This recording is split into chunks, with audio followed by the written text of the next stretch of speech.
İki ada formalaşmışdı.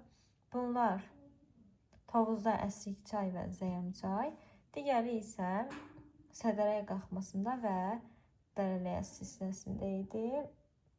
Sədərək qalxması və Dərələyəz silsiləsi idi. Daha sonra Mezozoyda havaların toqquşması nəticəsində Böyük Qafqaz və Kiçik Qafqaz dağlarında qalxmalar baş verdi və beləliklə də qurunun sahəsi çoxaldı. Böyük və Kiçik Qafqaz dağları qalxaraq adalar şəklində suyun üzünə çıxdılar. Daha sonra Kaynozoyda Ərəbistan və Avrasiya tavası toqquşur və tektonik qalxmalar baş verdi. Bu tektonik qalxmaların nəticəsində quru sahəsi çoxaldı. Son olaraq Kür-Araz ovalığında çöküntülər qaldı. Daha sonra isə həmin dənizdə çəkildi və tamamilə Azərbaycan ərazisi gördüyünüz kimi quru bir sahəyə çevrildi. Əvvəllər Azərbaycan Sarmat dənizinin, Azərbaycan bütünlükdə ərazisi Sarmat dənizinin altında olmuşdu. Sonradan dediyimiz kimi qalxmalar nəticəsində bu dəniz çəkilir və ondan yadda saxlayın ki, Sarmat dənizinin qalıqları Qara, Azov, Xəzər və Aral dənizləridir. Azərbaycanda ən qədim süxurlar Alt paleozoya aiddir və bunlar Əsrik çay, Zəyəm çaydadır. Daha sonra Üst paleozoy yaşlı süxurlar, Üst paleozoy yaşlı süxurlar Perim, Daşkəmir və Devan dövrünün süxurlarıdır. Ancaq Naxçıvanda yayılıb, Dərələyəz silsiləsi və Sədərək qalxmasında, daha doğrusu Sədərək düzündə. Mezozoy erasının süxurlarından Trias, Yura və Təbaşir dövrünün süxurları Azərbaycan ərazisində yayılmışdı. Trias dövrünün süxurlarına yenə də Naxçıvanda, Dərələyəz silsiləsində rast gəlinir. Yura dövrünün süxurları Böyük Qafqaz və Kiçik Qafqazın yüksək dağlığında, Təbaşir dövrünün süxurlarına isə Böyük Qafqazın və Kiçik Qafqazın orta dağlıq ərazilərində. Yəni, yüksək dağlıq, baxın, bu ərazilərdə və bu ərazilərdə Yura dövrünün orta dağlıq ərazilərdə, yəni təxmin onu biraz aşağıda, bu ərazilərdə, burada isə təxmini buralarda, deməli, Təbaşir dövrünün süxurları yayılır. Kaynozoy dövrünün süxurlarından Paleogen, Neogen və Antropogen dövrünün hər birinin süxurları Azərbaycan ərazisində yayılmışdı. Paleogen dövrünün süxurlarından Talış dağlarında,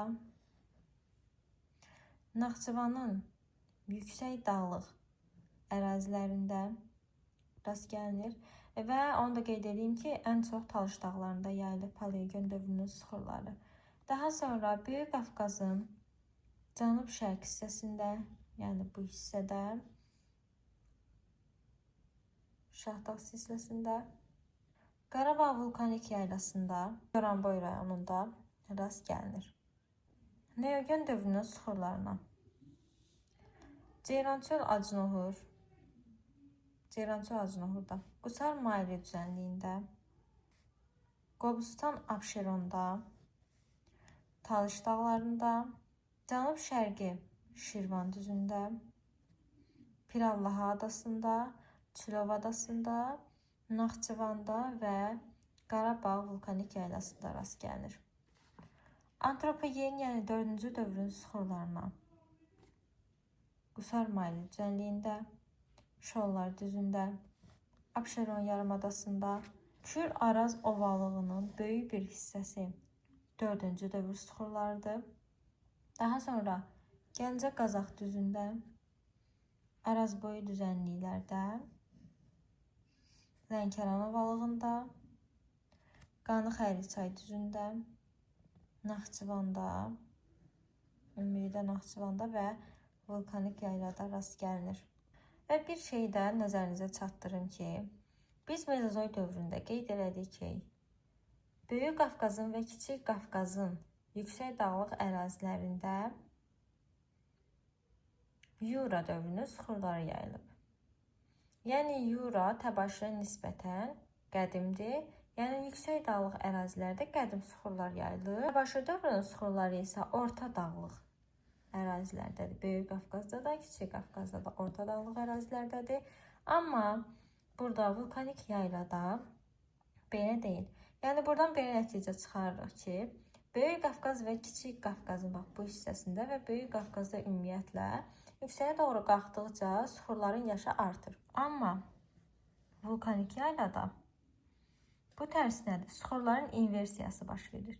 İnversiya nədir? Yəni tutaq ki, Böyük Qafqazda hündürlüyə doğru qalxdıqca suxurların yaşı artırdısa, vulkanik yaylada hündürlük artdıqca suxurların yaşı azalır.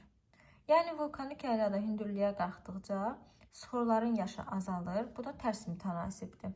Amma Böyük Qafqazda və Kiçik Qafqazın qalan digər ərazilərində hündürlüyə qalxdıqca, yəni hündürlük artdıqca suxurların yaşı da